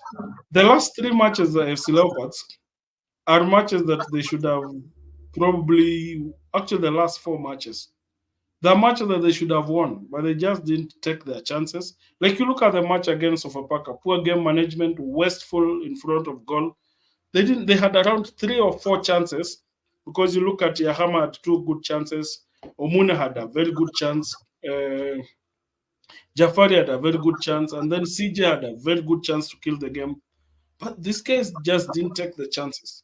But the teams that they will attack you. So Leopards is a story on they're getting penalties and they're scoring from a spot. They're doing all the right runnings into the box. Siat is one part out of a fluke. they're putting teams under pressure and they get the penalties. We've not had penalties that have not been genuine. They are really getting those set pieces that are dangerous. But I just feel this is a match that has Tusker has 0 goal difference, Leopards has -4, has conceded 12. I think it's because of that loss to they were not scoring at the start of the league. They were losing the 1-0 and the 2. This is a match that has all the lining of a draw more than a win for any team. I think for Tusker, they don't inspire you that they can bang teams. I don't think that chemistry is there right now. For Leopards, they don't inspire you at home that they can win, but they've had good history against Tusker at Machakos. They have drawn a lot of games there and beaten Tusker there as well. So I think it's a draw for this one. Probably 1-1 draw. I don't think I see any team getting a win out of that. And should there be a win, it will be a very narrow win by a big mistake from one team. Maybe 1-0 or 2-1. Very close. I think a draw for me suffices. Thank you Anto. Najua hapa hakuna timu yako, kuna adui peke yake. Hii game inakaa ni game ngumu sana juu ukiangalia one team KFC, they don't know how to score. Converting their chances hawawezi. Juu ukiangalia the number of goals they have scored from open play against hizo za set piece, unapata za set piece ni mingi, so kwa open play they cannot convert their chances, na hiyo pia si mbaya. Mnaweza perfect inaitwaje hizo dead ball, mnaweza kuwa dead ball specialist kwa game zenyu, so mko mnatafuta tu hizo set pieces. Ukiangalia on the other hand, Tusker wamekuwa na issues mingi. Coach anavutwa, usipowini game unaenda, but since then hatujasikia anything from the management ama the coaching staff. Na their games unapata leo wanashinda, kesho wanapigwa, wana draw, so ujui, yani huwezi predict Tusker sahi, they are unpredictable. The last time tulikuwa na Nemuel, nilimuuliza about Tusker, yeye akasema hata amechoka na hiyo team. Yani Nemuel mwenyewe anaweza choka na Tusker. Nemuel ule wa mdomo yenye napiganga mdomo hapa kila mahali, amesema amechoka na hiyo team. So hii ni team yenye you cannot know the results yenye wanaenda kupata. FC vile tunajua, unaona FC they are consistently inconsistent. Tulisema pia inconsistent inaweza kwa consistency, so they are inconsistently consistent, so huwezi pia ajua hawa kwaje. But Mbaka amesema draw, but ukiangalia the history, Mbaka alitupea history ya hizi two teams from on Thursday. Alisema the last time FC ilipiga Tusker ni lini? Ni kitambo sana, na Tusker ndio inakuanga hapa. Ni kitambo sana. If you look, it's around 2021. The 2021 Apple, they've had very close matches in the last 3 seasons or so. That gap has narrowed. The head-to-head, because that was in 2021. Leopards will be Tusker 1-0, and I think the last 2 matches have been very close. 1-0 wins for Tusker. This year was very controversial. Ile 2013 hapo, when you saw the match, the last match was full of controversy sana. The match should not even have ended in Tusker having players on the pitch. Around 4 players should have been red carded. Then I think FC walinyimwa miss pena wakanyimwa. It was a match that had all the lines of a draw or a Leopards win, but Leopards ended up losing that match 1-0 in the dying minutes of the match. So it was a very close match. The results sometimes have not given the true picture, but I think, as you've said, Tusker has been on the edge, but that gap had reduced in the recent past. Around 2019, 2020, these two teams had been, in the last 6 years, Tusker no longer have that like complete dominance. Kwanzaa 2019, it's so there's quite a number of draws and close wins for either team. So I think for Tusker coming into this match, Leopards can take advantage of the fact that Tusker don't look also very strong, and see if they can take advantage. But So your final.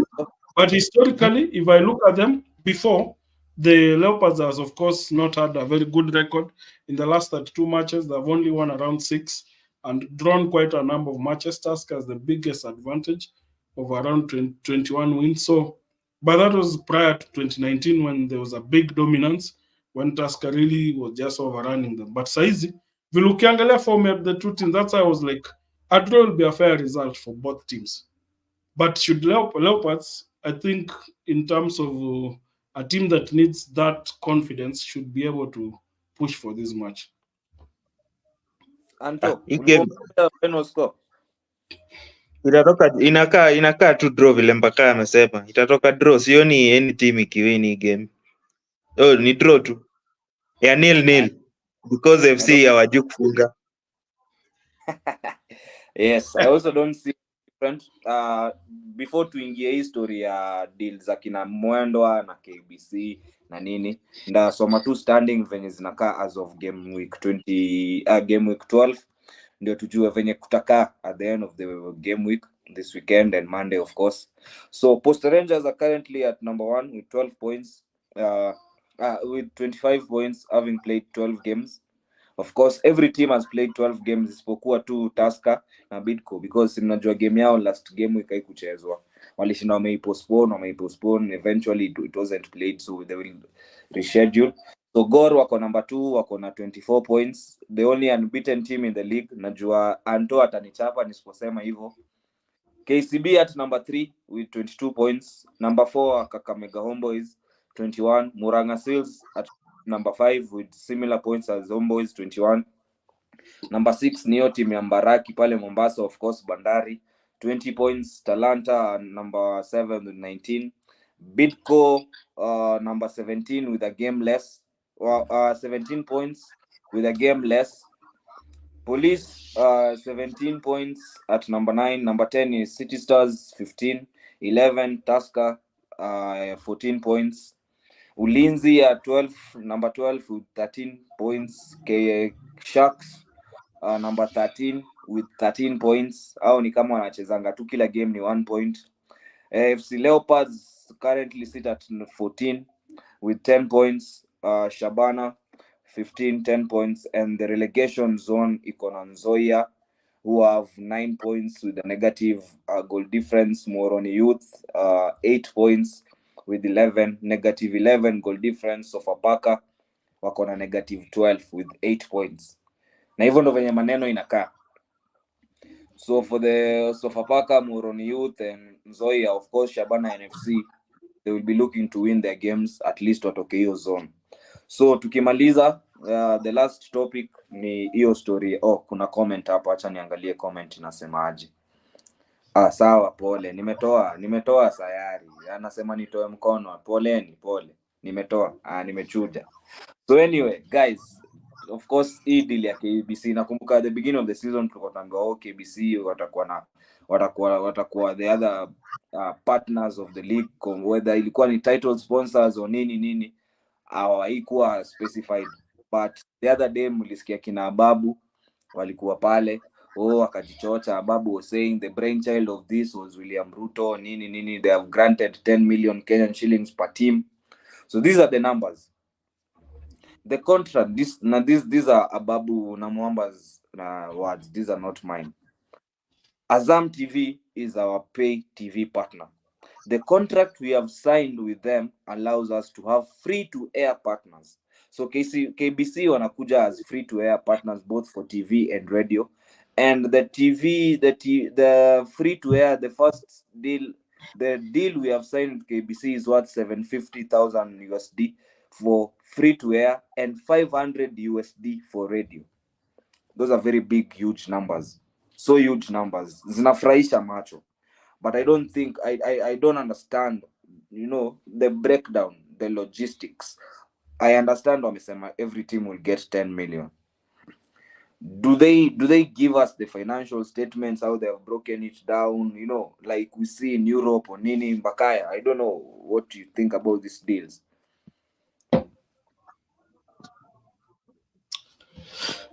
Oh, it's good when we have money coming through, but I understand the. You know that means that the government now wants to have a say in sports. When KBC comes on board and the government is leading, but very positive when you have the government having that hand on the game. Positive news. However, clubs will know that it's not going to be business as usual. There's no the government will be dishing 10 million to you for free. Yes. There's a catch. So I just feel there'll be room for further auditing, understanding, and heavy taxation also coming through. The hand that giveth is the hand that receiveth. Good on the forefront. So I think those will be details. Clubs will be asked to furnish a lot of things. But then also clubs, it looks good on paper, but my clubs Ikona Madeni are also going to struggle because they need to clear debt. You see, for instance, a club like Gor Mahia needs this kind of reprieve because by the Mhm. way, Gor Mahia without Owalo does not even afford a training ground. The A truth bus. is, it is Owalo that has paid for them training at the Sport Pesa grounds for the whole season.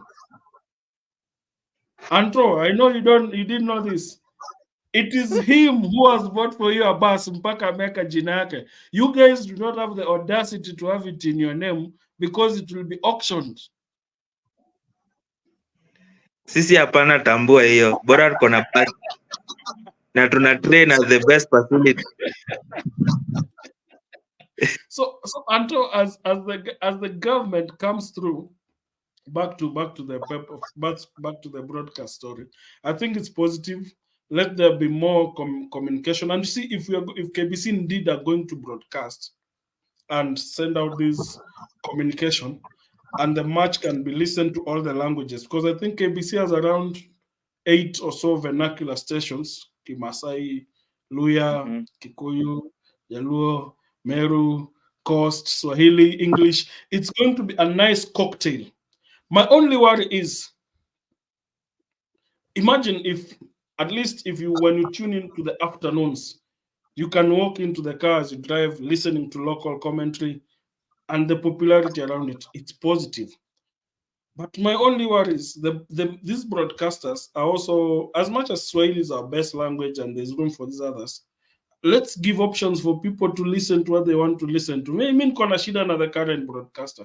We're being forced to only listen to one language. Mhm. And Undaka and sharing name. sometimes I just feel we are not able to reach out to a bigger audience because of trying to stick.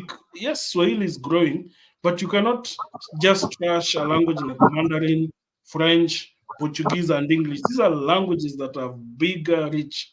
A Portuguese can hear English. You see, when you want to talk about a player, let's forget about being like, oh, you say, oh, in Albania they speak about it, but you see that the UEFA system is so grown in that the talent system and the like. But there's the reason why EPL does it in a very language that they know the majority will hear, and then allow the others to break down. I think it's time Azam allowed a second language, and KBC should allow for a second language. It's fair that we give, these are the official languages of the country. You can't say that you're forcing people only on one language. It's about taking care of our market.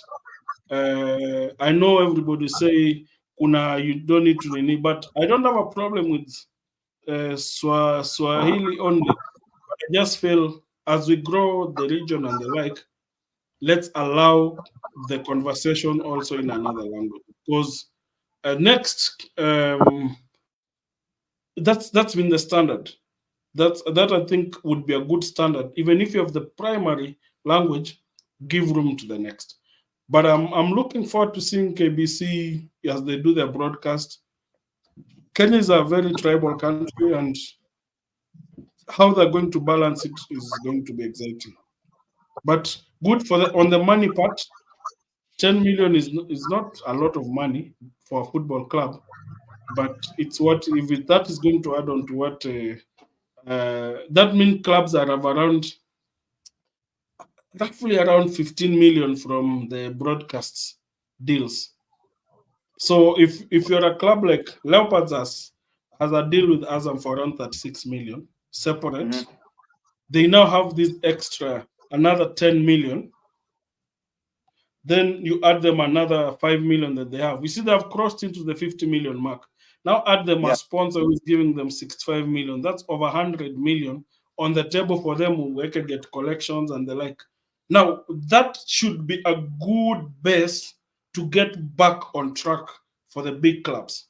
For the smaller clubs, you can survive and give us a bit of competition in the league and just be there to escort the rest. But one team that I know is going to really take advantage of this kind of setup is going to be Gor Mahia signing another Cameroonian for 10 million shillings and being taken to FIFA. Back to you. Anto jam. Ama before jam. Sayari hivi. Kuna kitu Sayari amesema na hii ni yako Mbakaya. Amesema si mshinde ligi basi na hiyo basi yenyu yenye si ya Owalo. Tutashinda tu, it will come. Haina shida. Wivu. Sayari ako na wivu. He just didn't want to face the truth. Haina no Anto, back to you. Anto, unaonaje ya radio? Hii deal ilikuwa juu. Ukiangalia the 10 million, hii ni 10 million ya broadcasting tu pekee from KBC. Kuna another monies from Azam ya broadcasting. Sijui ni ngapi, mimi nimesahau. Sijui ni clubs ziko zinapata ngapi pa year from Azam. But I don't think inaweza kuwa less than hiyo 10 million. Think ni more. Juu Azam ndio the main broadcaster. So unaweza pata seme at least clubs inaweza pata like 20 million from broadcasting peke yake. Hiyo ni pesa yenye inatosha kurun some other clubs, hizi clubs zingine ndogo ndogo for the whole season. So hiyo ni poa. Alafu uliona wali breakdown wakisema kuna do yenye maclubs zitakuwa zinapata from their position they finish at the end of the season. Walisema 17 clubs. Nilikuwa naona 17 clubs. So hiyo the 18th club ni gani? Ama champions apati hiyo do? Ama ni the wa mwisho? So sikuelewa mbona ni 17 na tuko na 18 clubs kwa ligi. So number 1 anapata 5 million. So hii deal ya KBC, hii do yote ni from KBC. It means hao ndio title sponsors ama they are coming in as the title sponsors na broadcasters. Juu hii pesa yao ndio ilikuwa breakdown kwa pesa yenye champions atapata, hiyo pesa ya every position you finish, kuna do imetoka from KBC. So hao ndio title sponsors ama Talanta Hela ndio itakuwa the title sponsor wa league. Juu hii kitu nikaa hii pesa yote nikaa ni ya Talanta Hela. But kuna do kwa ligi, hiyo ni positive. Tumeona kuna sahi prize money kwa league. Kuna ido ya KBC watakuwa nalipa nao mareferees. So I think officiating sahi hakuna kucomplain na wanalipa the both NSL na the Women's Premier League au marefari wote watakuwa wanalipa from this money. Alafu sasa sijui KBC from the radio, they are the ones they will broadcast every game zote, hawana limit. Sijui nikaa ni hivyo ama ni mimi ndo nilisoma vibaya. Juu unaweza pata si walisema they will be broadcasting kwa TV 2 games, but kwa radio they can inaitwaje hizo commented game zote, all the 9 games. Ama tuseme kama Azam inaleta games 4 na waleta 2, hizo game 6 zote they can commentate on them. So hiyo pia ni positive, hiyo ni plus. Unapata game ya FC wanaileta na Kiluya, game ya Gor wanaleta na Kijaka, ina reach paka wale wasoko ocha. So hiyo ni positive. Game ya Murang'a wanaweka na Kisapere. So hizo ni vitu poa sana. But vile Mbakaya amesema maybe hii do iko na catch fulani, but sasa ni kungoja na kuona kama hiyo catch iko ama tu ni these people are genuinely supporting football in Kenya.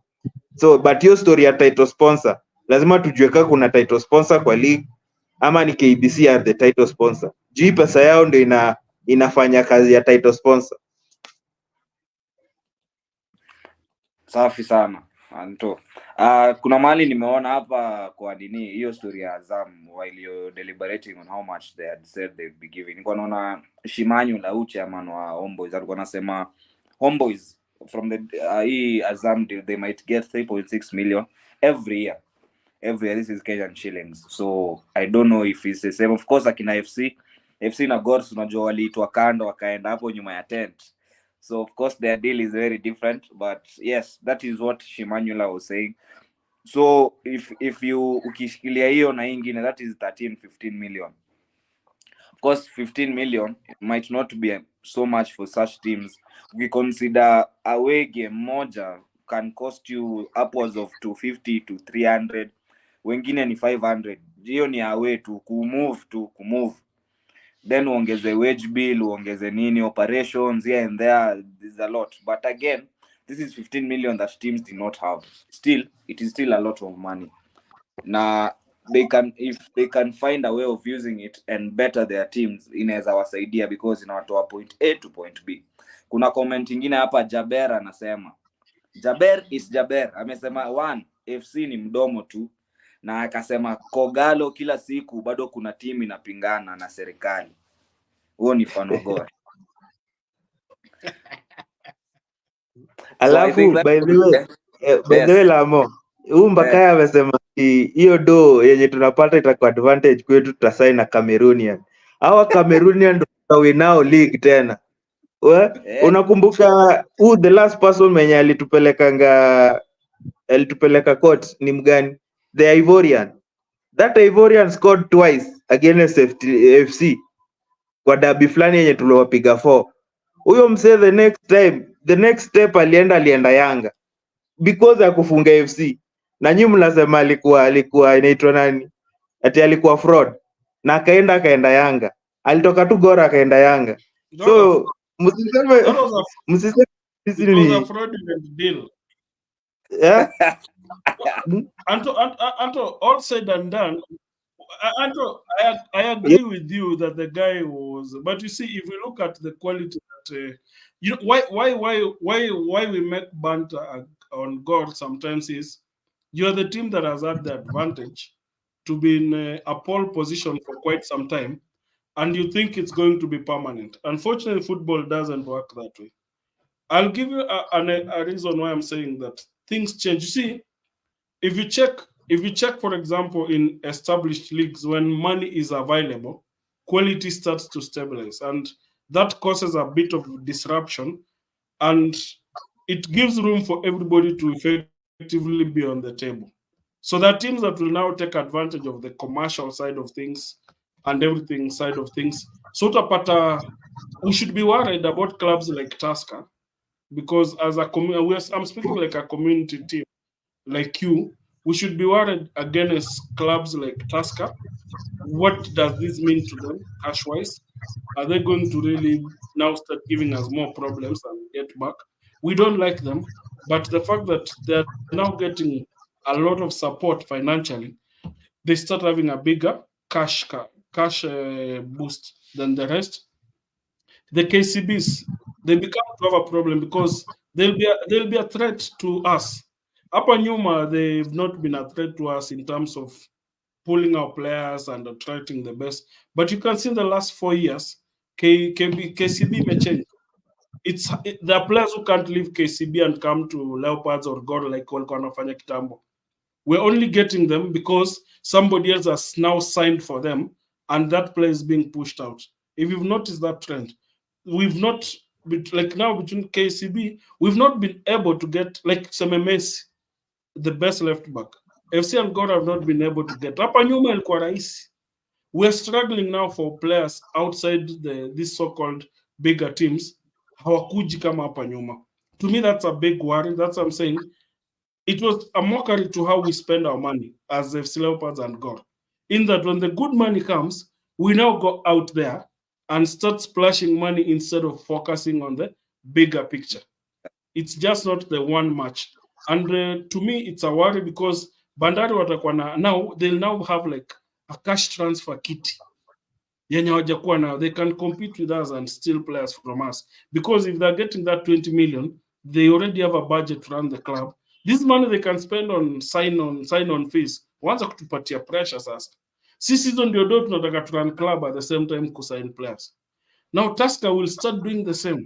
They can now attract like they can mess up our players and decide, while they have been limiting their sign-on fees, if they tell a player, we'll give you a sign-on fee of around 3 million or so, hata player akikuja acheze na salary ya 80,000 or 100, he's already got himself stable. Now, one of the weaknesses that we should now take for us when this money comes is we need to get stable financially, clear our debts, live within a certain means so that this money can make value. At around the third year turn, we have a turnaround in our fortunes. It's what I want for Leopards. It's a case of I've mentioned Leopards will be handling almost 100 million. But after 3 years, assuming this sustains, 3 years down the line, what do we want to see? We should be seeing that team even stable, because for the stability of the league, we need the teams to be financially stable. See, vile sponsor anakata tu hivi, we are back to begging balls. Because on that money, anything can happen. Deals fail and everything. And we should be ready to realize that one of our biggest weaknesses was the lull we got into and the sort of comfort zone we were in when SuperSport was around. Our chairman and everybody, these guys were just seeing money flowing. We did not think beyond sustainability long term. And that's a clubs like this, every club would sustain, because you could not tell a club anything. They tell you, me para 500,000 every month. I'm okay. The things I can handle. With that, I can ensure that I pay certain things. I can now not be worried. As broadcast, now we are seeing teams getting almost 2 million sasa. Kuna wale wataingia more comfort zone na kuna wale who will be a bit more smarter. So we should, my thinking is, what are our long-term plans as clubs? Can we use this advantage in this period? Because if we are getting 36 million from, the two clubs are getting 36 million from Azam, 7 years down the line, you're on 20 something million, 30 million. Tutakuwa tumefanyia nini hizo do 7 years down the line? Should that money all be lost on just signing players and everything? For me, that's how I'm looking at it. Lamo, maybe I had a different approach. No. Me, I can't add anything on what you've added, and it makes sense. So it is all about how clubs will use the money towards sustainability. And I want to read a few comments up just before we close up. Jaber najua to join. Pole sana, you've joined us so late. Some of the things you nini tulikuwa tumeongelelea, but this is what Jaber is saying. Uliza FC wameshinda game ngapi kutoka wapige Nzoia, of which there is no need. FC have only won one game so far. And then Jaber is also saying Tusker watapiga FC 2-0, na akamaliza akasema wacha zako wewe, we have the best players, do not compare us with FC. Simiti is good player who is not of quality in Serikali. There is no need for you Mbakaya to get back on that. Hiyo tutaenda back and forth, but that is what Jaber had to say for you. Of course amesikia ukiongelelea FC na Gor vibaya, and they were just commenting on that. So anyway guys, thank you so much for being with me. Tumekuwa hapa almost 2 hours. I don't know, I know that is a lot of time for you to get Saturday join us. Tumecomment wote, asanteni sana here, and you made the show more interactive. Kama kawa, my two panelists over here. Anto, shukran. Mbakaya the same. It's been real, but najua ni Saturday, lazima watu wajipange, kuna vitu za freza kufanya. So from here, Mr. 90 Plus, nasema shukran. And thank you again. And kama kawa, saa 2 tutapatana, na si saa 2 pekee. Monday, tuko pale space at 8. You can follow us on footballke_90. Tuko pale space za recap whatever has happened on the weekend. Tuesday tuko pale game ya madem kama kawa, the same time, same handle footballke_ for the spaces. Thursday tunaangalianga review ama preview alafu of course Sato. So we are planning to probably have these segments or the shows every other single day, so that our sports do not ikue underreported na igrow na igo na buzz. Otherwise, shukran, all the best and a lovely weekend. Patane macha. Kama kawa. Cheers.